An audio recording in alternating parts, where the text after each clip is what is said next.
Story time. Hi, this is Chris Hannaberry from Serious Squash. You're watching episode 8 of Storytime, and today I'm going to talk about some of the imbalance challenges that we have as a one-sided athlete, where we're really dominant on our, if you're right-handed, then you're dominant on your right side. If you're left-handed, obviously it's the opposite. And some of the things you can do to help fix those, and I guess I'll talk a little bit about if that is a problem, and how to kind of make yourself a more well-rounded athlete. So I think, especially when I was young, I started just playing like a lot of sports, but then I really started to specialize more in just squash when I was about 11. And then, it was basically only squash and no other things, a little bit of training here and there. But I was a pretty small framed kid. I was, very tiny when I was that age. And then you're just doing so much just on this right side. And I know on the forehand side, it felt very uncomfortable to go and hit and step in on the left leg. So a lot of my shots were generally being played on just stepping in with that right leg. And you don't really notice it, but when you're hitting thousands and thousands and, tons and tons of shots over the years, then really you start to get like muscle definition on one side of your body. So you just become like a lot stronger, obviously just a lot more coordinated. You have a lot more control.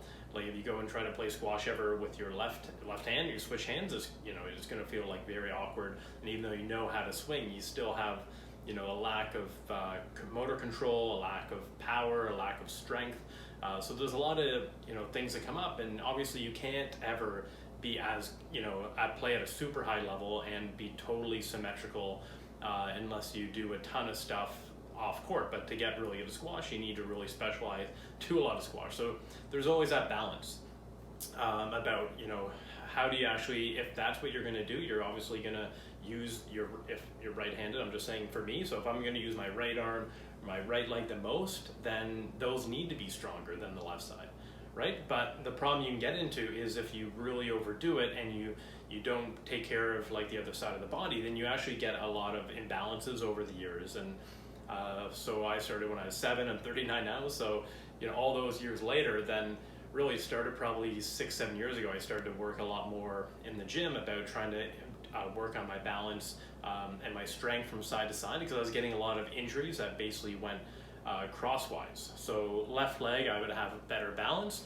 Right leg, right arm was just a lot stronger.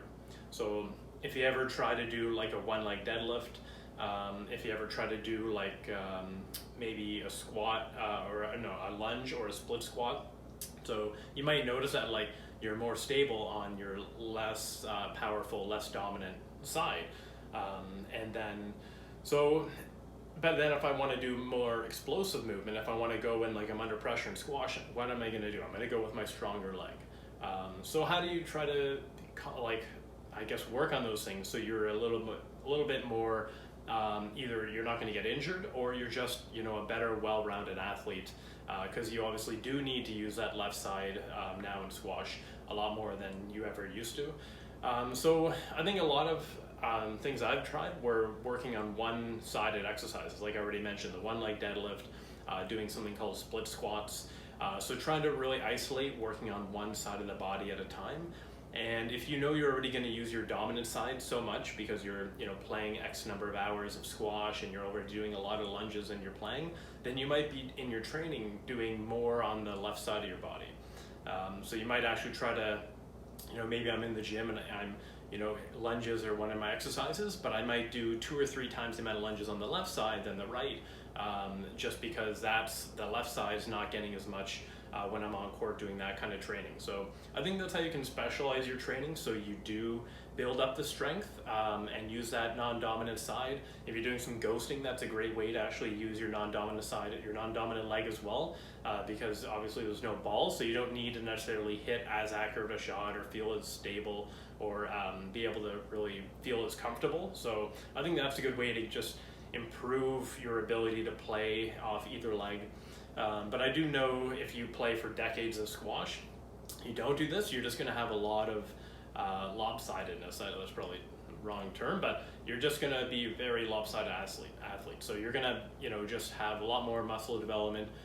You might feel like your gait when you're walking is off. And you don't want to obviously be injured. You don't want to end up getting like a hip problem, a knee problem, and I think a lot of those problems do happen because of the amount of stress we put on our bodies when we play, especially on one half of the body. So really making sure, like if you're doing some stretches even, like is your mobility, is your flexibility as good on one side? Because I know most people who like do this kind of a stretch, like even for me, I can do this on one side and I go to this side and it's a lot more limited. So it's not bad, I can still kind of barely touch hands, but a lot of those kind of exercises, they show where your kind of strength has kind of limited your mobility and your movement. So I think, you know, maybe you're doing another good one would be like a pigeon stretch. So hard for me to demonstrate that, but maybe I can put in a little clip here.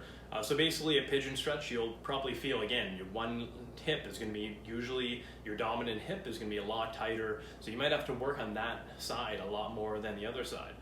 So those are some of the things I would recommend. And obviously if you're young, I would really suggest playing some other sport, like that's not a racket sport, because if you go and play still, you know, tennis or badminton, you're still going to be probably all playing with obviously your dominant side. So I think playing something where you're using both, you know, trying to get used to using the non-dominant leg, I think is really, really useful. And then even if you're doing upper body exercises, like if you're doing, you know, bench press or push-ups, like you're probably not aware of it, but you're probably still using, you know, over 50% of that power is still going to come from the right side. So trying to do, maybe instead of, if you're doing a bench press, like maybe you're doing, you know, one armed so a barbell instead of or using a dumbbell instead of a barbell. So you might just have a dumbbell and do like just the one side at a time. And maybe you can't use as much weight as the other side, but that's a way you can improve the strength and really isolate it to the side that's a little bit weaker. So I don't think being totally symmetrical is a realistic goal.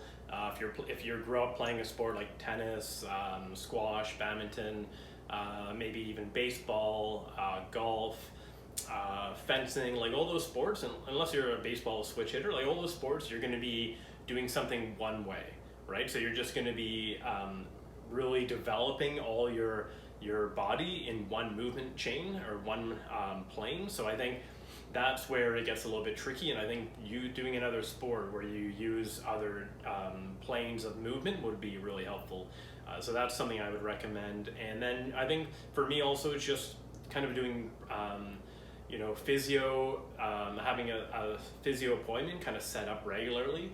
And you might not have anything wrong, but it just kind of keeps you in check. So your body, you're really aware of like, hey, you got to keep an eye on this and this, because really it's all a web, right? Everything's connected, and if there's an issue with one thing, then it could, you know, go all the way around to something else in your body.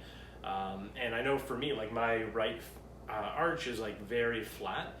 So I put in some arch supports and I put them on both feet, but on my left side I can't even notice it, and on the right side it feels like there's a golf ball in my shoe. So there is big differences that happen from playing a sport like squash. And I think, you know, knowing what I know now, if I knew that when I was younger, then I'd probably be like a much better athlete and probably wouldn't have had to deal with as many injuries. And when I was playing squash, like at a university level and after that, I think I would have probably been a much more explosive, better athlete if I knew to take care of my body a lot better, whether it's the mobility, the strength, and I think just using, you know, really focusing on that non-dominant side. And you might not feel immediate gains because, again, you go out there, you're playing, everything's on your dominant side. But I think long term, you're going to be a better, well-rounded athlete, and you're not going to get injured. And that's a huge part of playing squash, because you can't get better if you're on the sidelines and you can't get on court. So I thought that was an interesting topic, something that I'm, you know, very passionate about squash and very adamant about. And I always try to make that a priority in training, and something you kind of always have to stay on top of. So I hope you enjoyed this episode and these ideas and tips, and I'll see you next episode in a few days.